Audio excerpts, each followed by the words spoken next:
কখনো কি ভেবেছেন একজন পথের ভিক্ষুকও একদিন কোটিপতি হতে পারে?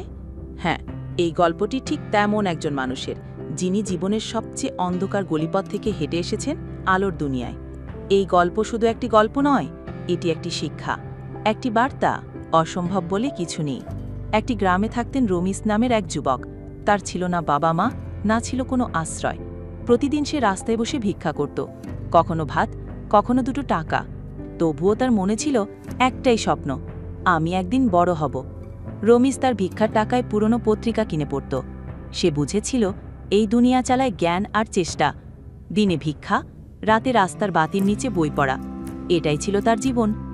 একদিন সে একটি চায়ের দোকানে কাজ নেয়, ভিক্ষা ছেড়ে দেয়। শুরু হয় সম্মানের সঙ্গে বাঁচার সংগ্রাম।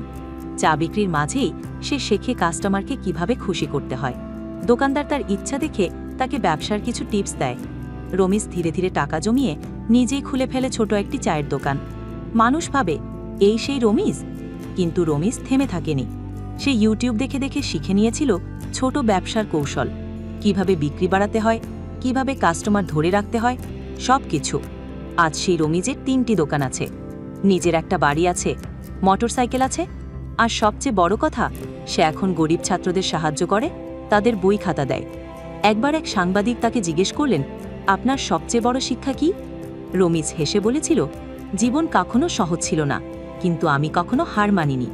বন্ধুরা, এই গল্প আমাদের শেখায় গরিব থাকা দোষের না, হাল ছেড়ে দেওয়া দোষের। শিক্ষা আর পরিশ্রমী পারে জীবন বদলে দিতে। আজ যে কিছুই না, কাল সে অনেক কিছু হতে পারে। আপনার জীবনেও যদি কষ্ট থাকে, যদি ব্যর্থতা আসে, তাহলে এই কথাটা মনে রাখবেন, যে নিজেকে বদলাতে জানে তাকেই একদিন বিশ্ব বদলানোর সুযোগ দেয়। নিচে কমেন্টে লিখুন আপনি এখন কোথায় আছেন আর কি হতে চান। ভিডিওটি ভালো লাগলে লাইক দিন, বন্ধুদের সাথে শেয়ার করুন আর চ্যানেলটি সাবস্ক্রাইব করুন।